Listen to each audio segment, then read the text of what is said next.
rong xia tao có lo lú tiền nó Yua lú có chỉ muốn nu cho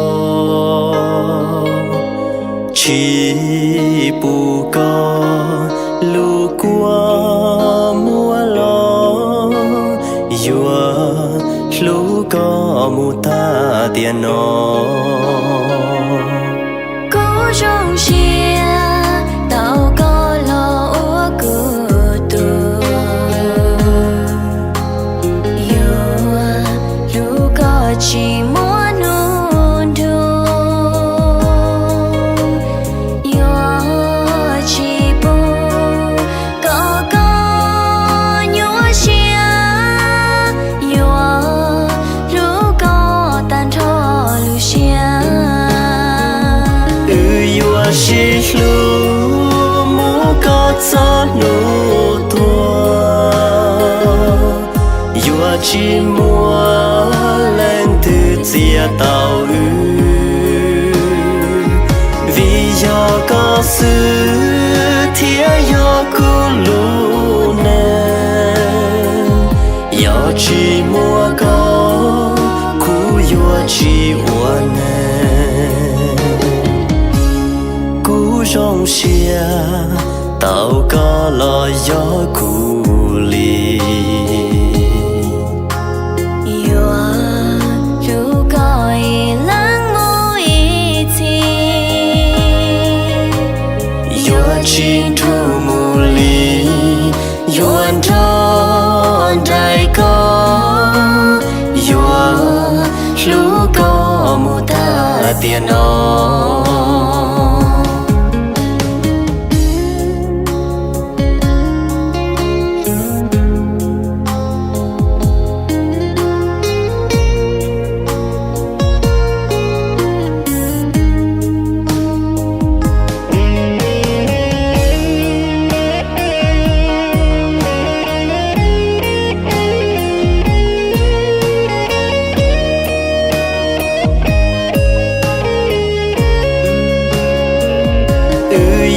chỉ lu mu có gió nụ tua Yua chỉ mua lên từ chia tàu Vì do có sự thiết do cu lu nên Do chỉ mua có cu yua chỉ ua nên rong xia tao có lo gió cu li Yua lu có lắng mùi chi Yua chín thu mù li Yua tròn đại có Yua lu có mu ta tiền nó lu có mu ta tiền nó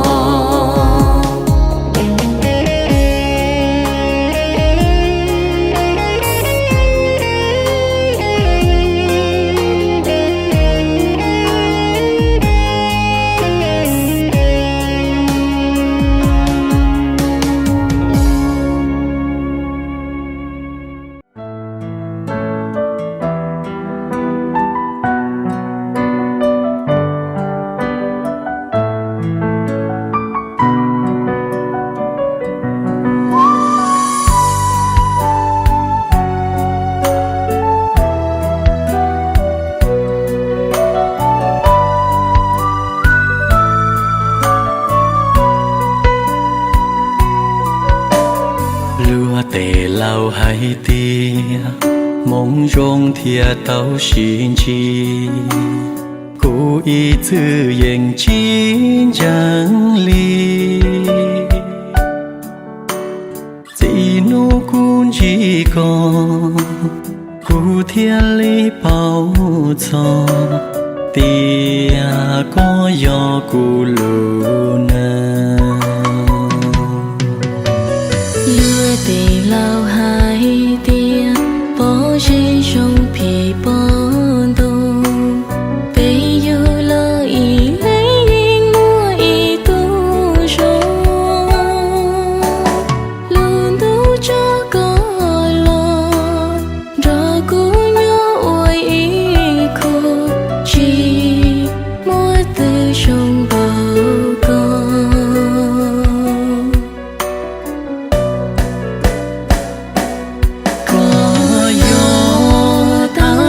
hầu cũ lù nang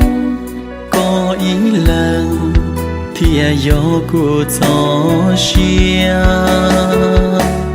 có gió chúa ya lời gió kẹp luôn chỉ muốn nụ cụ vua cho có chê lúc có một thà tiền đang bước lên trên sân khấu hạnh phúc ngày hôm nay là đôi tân lang tân gia nhân đẹp nhất, lộng lẫy nhất và hạnh phúc nhất ngày hôm nay, cô dâu Sùng Y Hòa và chú rể Tráng A Trư. Toàn thể quý vị có thể trân trọng vỗ tay thật lớn được không ạ? Xin được trân trọng cảm ơn toàn thể quý vị rất nhiều. Thưa toàn thể quý vị thân mến, cô nhân đã có câu anh đi thì anh nhớ quê nhà, nhớ canh rau muống, nhớ cả dầm tương, nhớ ai dãi nắng dầm sương, nhớ ai tắt nước bên đường hôm nào. Em như hoa nở trên cành, anh như bướm trắng lượn vành gần xa. Trăm năm trăm cõi người ta, giờ vui hạnh phúc ắt là từ đây. Mừng thầm đàn đã bén dây và giờ đây lá ngọc được treo cành vàng. Liên tục chương trình, ban tổ chức xin được trân trọng kính mời sự hiện diện của hai bác đại diện cho hai họ tại gia đình chúng tôi. Vâng, xin được trân trọng kính mời hai ông trở về sân khấu ạ. Kính thưa toàn thể quý vị thân mến, tình thông gia thì như mối tơ hồng, con đi lấy chồng thương mẹ thương cha, thương mẹ thương cha con chăm sóc hai nhà, xứng dâu hiền dâu thảo mẹ ơi. Và để liên tục chương trình trong ngày hôm nay, ngay sau đây ban tổ chức xin được trân trọng kính mời ông Sùng A Sứ sẽ đại diện cho họ nhà gái của chúng ta trong ngày hôm nay sẽ có đôi lời phát biểu. Xin được trân trọng kính mời ông. thì chúc phúc để nhớ niệm ôn này một số chi trả ta ôn này sống 120 tuổi như là tao bà sang lâu bổ lâu gì lâu bổ anh tôi nào tôi là ta bổ tăng để khu là gì khu là cọp tôi mà có tiền thì hắn rồi lâu 我找着那几不要带老带说几张不张也张被都得牛到个那几道菜我那种尿不了好张多好个不几张多他摘我脑不好了去那个去好了念了不能炒都摘都做lúc bún của cho ta một cái tí này trang lô một thao rồi má số là cho một lô hồ lô thao ta giờ nữa có ăn nản gì vậy à dùng Y Hòa ha chẳng là trừ cho một số là ta hồ ta nó thầu từ là hồ chứ hay giờ chứ gì rồi mua trâu tao cho Đỡ lời cho cô dâu và chú rể, ban tổ chức xin được trân trọng cảm ơn tình cảm hai bác đại diện cho hai họ của gia đình chúng tôi hôm nay rất nhiều. Vâng, kính thưa toàn thể quý vị thân mến, đỡ lời cho cô dâu Sùng Y Hòa và chú rể Tráng A Trư, ban tổ chức chúng tôi trịnh trọng tuyên bố đại lễ Vũ Quy của đôi bạn trẻ chính thức được bắt đầu. Kính thưa toàn thể quý vị thân mến, yêu và được yêu luôn là niềm hạnh phúc lớn lao nhất trong cuộc đời của mỗi con người. Và chủ đề tình yêu từ tuổi thì kim khiến không biết bao nhiêu nhà văn nhà thơ, tôi không biết bao nhiêu là giấy mực. Và nhà thơ Xuân Diệu đã có câu định nghĩa rằng đố ai định nghĩa được tình yêu, có khó gì đâu một buổi chiều gặp em cô nàng xinh xinh ấy, chợt thương chợt nhớ thế là yêu. Và qua một thời gian tìm hiểu thì cho đến ngày hôm nay, tình yêu của đôi bạn trẻ Sùng Y Hòa và Tráng A Trư đã được song thân phụ mẫu hai bên đồng lòng hết ý và được sự nhất trí hoan nghênh của chính quyền địa phương đôi bên. Ngày hôm nay, gia đình ông bà Sùng A Lư và bà Giàng Thị Ký chính thức tổ chức đại lễ Vũ Quy cho đôi bạn trẻ Sùng Y Hòa và Tráng A Trư tại bản Pa Háng Lớn, xã Bà Cò, huyện Mai Châu, tỉnh Hòa Bình. Và sự hiện diện đông đảo của toàn thể quý vị quan khách quan viên hai họ ngày hôm nay là niềm vui, niềm hạnh phúc lớn lao nhất của đại gia đình chúng tôi trong ngày hôm nay. Xin được trân trọng cảm ơn toàn thể quý vị rất nhiều. Thưa toàn thể quý vị thân mến, và để liên tục chương trình trong ngày hôm nay, ngay sau đây ban tổ chức chúng tôi xin được trân trọng kính mời toàn thể quý vị cùng hướng lên trên sân khấu chính trong ngày hôm nay và cùng được chào đón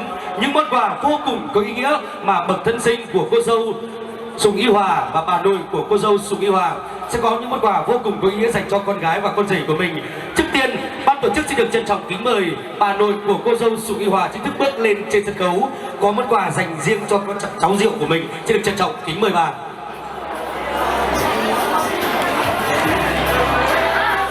Dạ vâng ạ, ban tổ chức xin được trân trọng kính mời bà.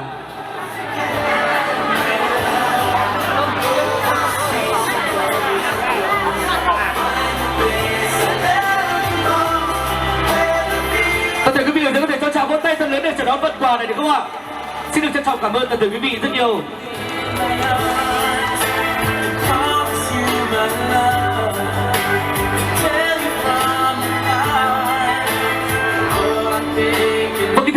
thân mến, và theo như sự quan sát của Thái Học thì hiện tại là bà nội của cô dâu Sùng Y Hòa đã trao quà cho cháu gái của mình. Và một tràng vỗ tay thật lớn nữa được không ạ? Xin được trân trọng cảm ơn toàn thể quý vị rất nhiều. Và liên tục chương trình ngay sau đây, ban tổ chức lại tiếp tục xin được trân trọng kính mời bậc thân sinh của cô dâu Sùng Y Hòa là ông Sùng An Lư và bà Giàng Thị Ký chính thức bước lên trên sân khấu có những món quà dành riêng cho con gái của mình và con rể của mình. Xin được trân trọng kính mời anh chị. Xin được trân trọng kính mời chị.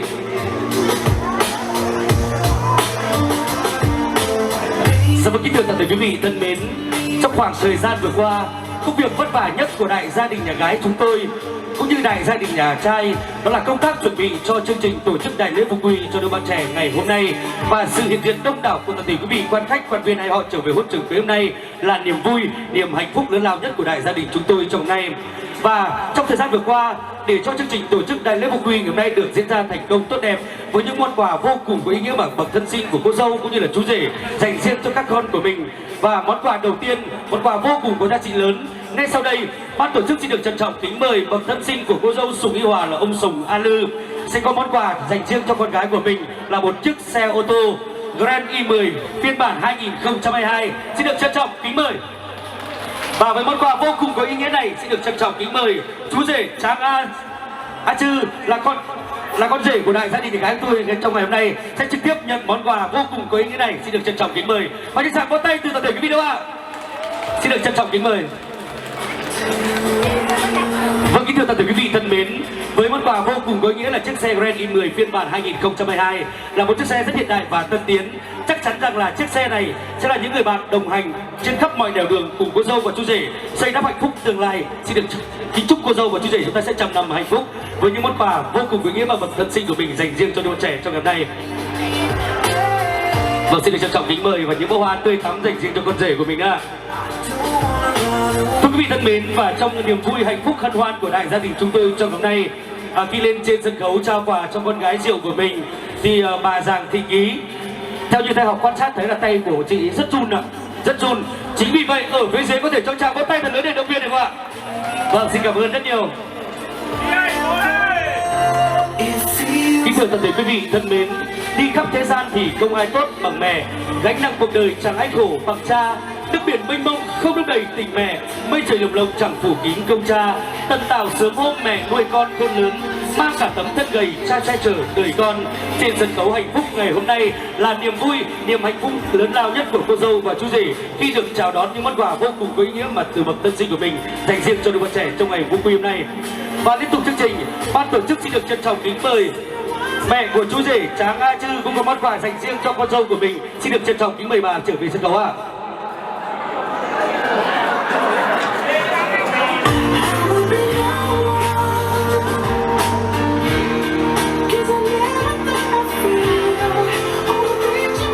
Kính thưa toàn thể quý vị thân mến, yêu và được yêu luôn là niềm hạnh phúc lớn lao nhất trong cuộc đời của mỗi con người. Và chủ đề tình yêu từ thuở trước kim nó đã khiến không biết bao nhiêu nhà văn nhà thơ tốn không biết bao nhiêu là giấy mực. Và nhà thơ Xuân Diệu đã có câu định nghĩa rằng đố ai định nghĩa được tình yêu, có khó gì đâu một buổi chiều gặp em cô nàng xinh xinh ấy, chợt thương chợt nhớ thế là yêu. Và qua thời gian tìm hiểu thì cho đến ngày hôm nay, cô dâu Sùng Y Hòa đã chính thức trở thành vợ của chú rể Tráng A Chư. Và trong đại tiệc thành hôn ngày mai tại Xuân hôn nhà trai tại bản Huôn Tàn, xã Vân Hồ, huyện Vân Hồ, thay lời cho đại gia đình nhà trai xin được trân trọng kính mời các ông các bà đại diện cho con đặc biệt của họ nhà gái cũng như toàn thể quý vị quan khách có mặt trong hôn trường cưới hôm nay cùng trở về hôn trường nhà trai và cùng nâng những ly rượu đồng chúc phúc hạnh phúc trong năm cho đôi bạn trẻ tại buổi lễ thành hôn. Xin trân trọng cảm ơn toàn thể quý vị rất nhiều.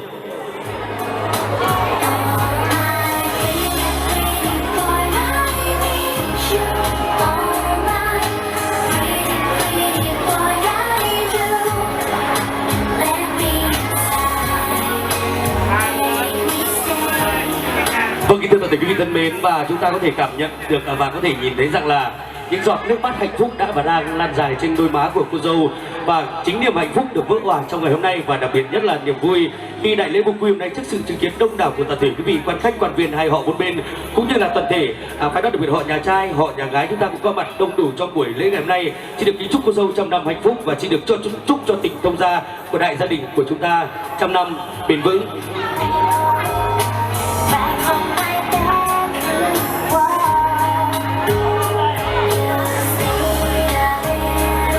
Liên tục chương trình, ban tổ chức xin được trân trọng kính mời em trai ruột của cô dâu Sùng Y Hòa. Xin được trân trọng kính mời cậu Dũng sẽ lên sân khấu có những món quà dành riêng cho chị gái và anh rể của mình. Xin được trân trọng kính mời em. Vâng, kính thưa toàn thể quý vị thân mến, và theo tờ list của ban tổ chức của chúng tôi thì đại gia đình nhà gái cũng như đại gia đình nhà trai chúng tôi, tờ list đăng ký chương trình là rất nhiều nội dung trao quà. Chính vì vậy ban tổ chức của tôi sẽ sắp xếp theo thứ tự ạ. Vâng. Liên tục chương trình, ban tổ chức xin được trân trọng kính mời cô Tớ và chú A Phương sẽ cũng có những món quà dành riêng cho cháu của mình trong ngày hôm nay. Xin được trân trọng kính mời.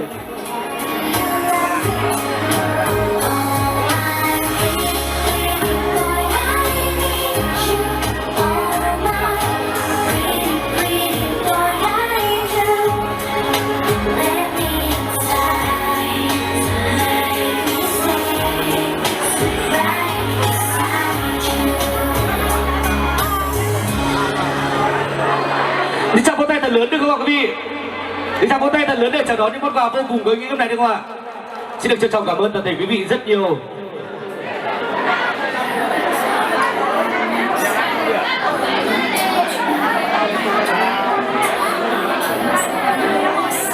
Dạ vâng, xin được trân trọng cảm ơn món quà của cô Tớ và món quà của đại gia đình anh A Phương dành riêng cho cháu của mình.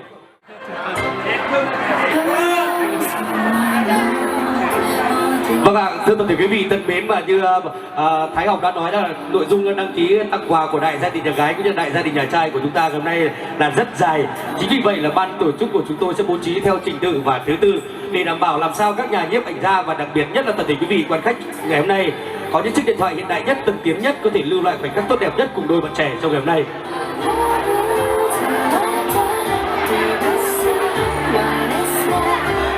Vâng, chào vỗ tay thật lớn để chào đón phần quà vô cùng ý nghĩa này đúng không ạ? Vâng, xin được trân trọng cảm ơn anh rất nhiều. Khoảnh khắc thiêng liêng nhất trong cuộc đời của mỗi con người khi chú rể và cô dâu tay trong tay trao cho nhau chiếc nhẫn cưới là niềm vui hạnh phúc lớn lao nhất của các bậc thân sinh, và đặc biệt nhất toàn thể quý vị quan khách có mặt trong ngày hôm nay cùng chứng kiến khoảnh khắc tuyệt vời ngày hôm nay.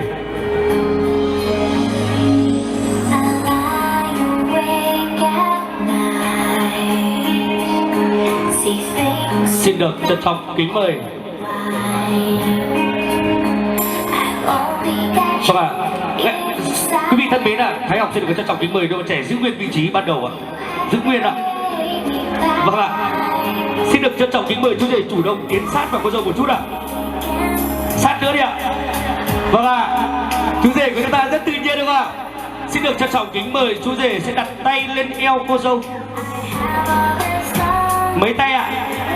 2 tay. Cô dâu sẽ đặt tay lên bờ vai vững chắc của chú rể ạ.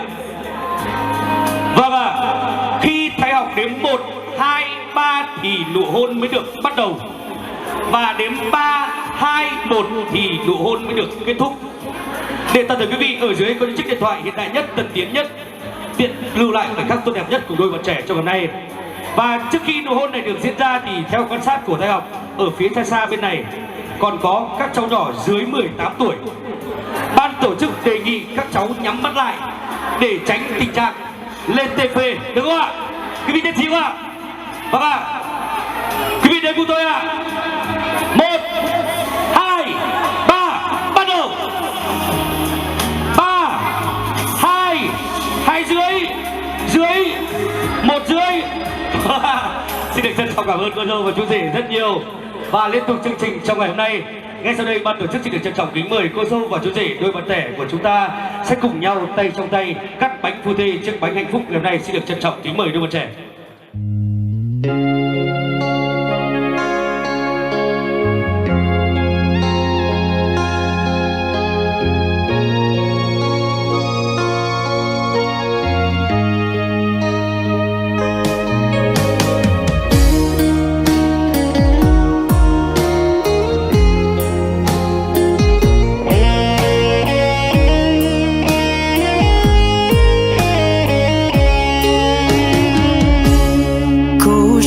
xia tàu có lo lú tiền nó dùa lú có chỉ muốn nu cho chỉ bu có lú qua mua lo có mù ta tiền nó cố trong chia tao có lo ua cửa tù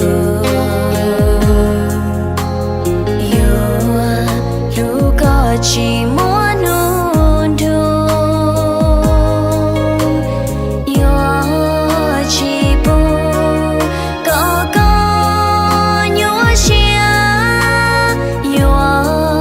lu có tan thọ lu chia chỉ lu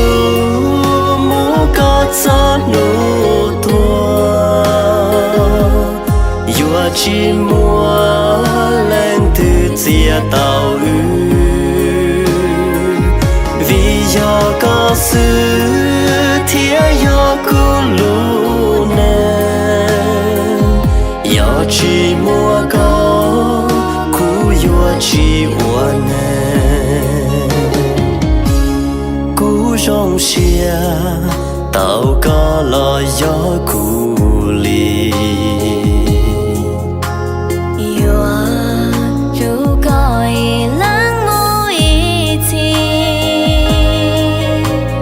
yêu chín thu mù lì yêu anh tròn đại có yêu lu có mù ta tiền nó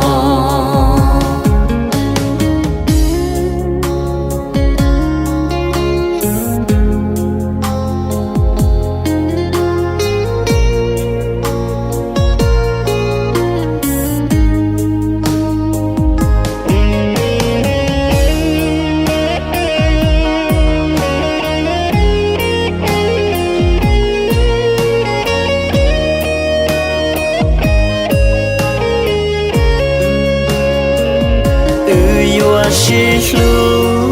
mu có gió nụ tua yêu chỉ mua lên từ chia tàu vì do có sự thiệt do cu lu nên yêu chỉ mua có cu yêu chỉ uốn trong xia tao có lo gió cù lì yêu lu coi lắng ngồi thi yêu chín thu mù lì yêu anh tròn đại có yêu lu có mù ta tiền nó lu có mù ta tiền nó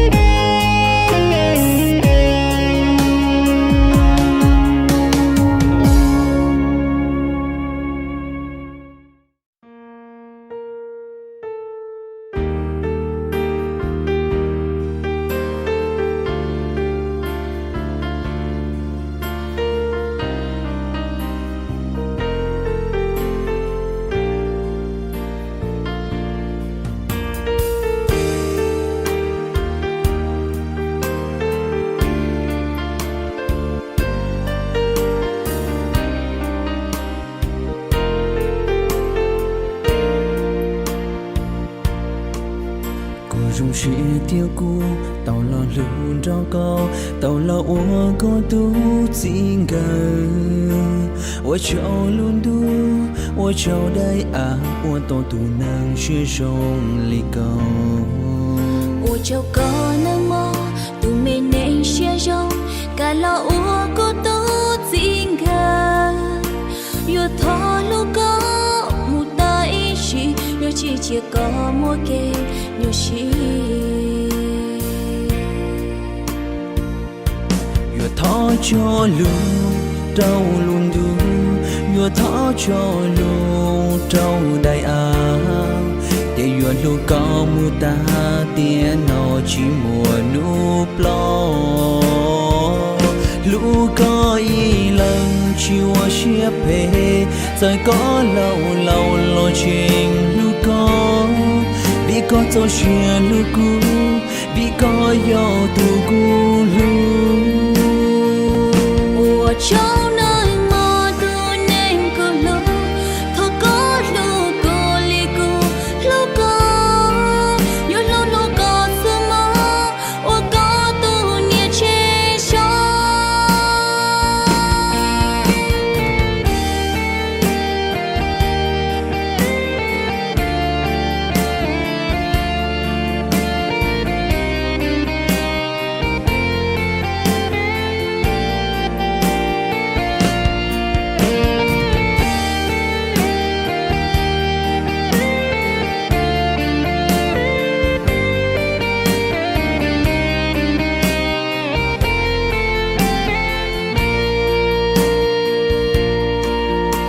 rung chia tiêu cũ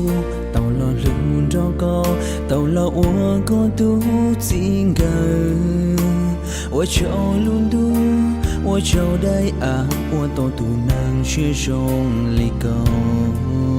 ủa châu có nơi mơ tu mê nên chia rong cả lo ủa cô tu xin gà yêu thọ lu có một tay chỉ yêu chỉ có mua kê yêu chỉ giải mua thiệp lúa chu yêu mua có giải rụng thiệp phê chu yêu xin lu cú yêu chỉ do dân ca lu nâng và men ya tòn đê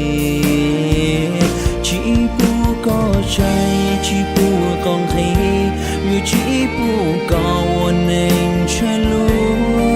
cú thọ cho lu đâu có yêu thọ lu có ý là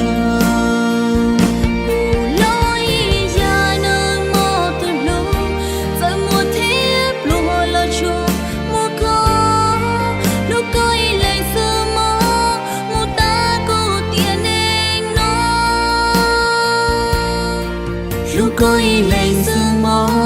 mu ta cô tiền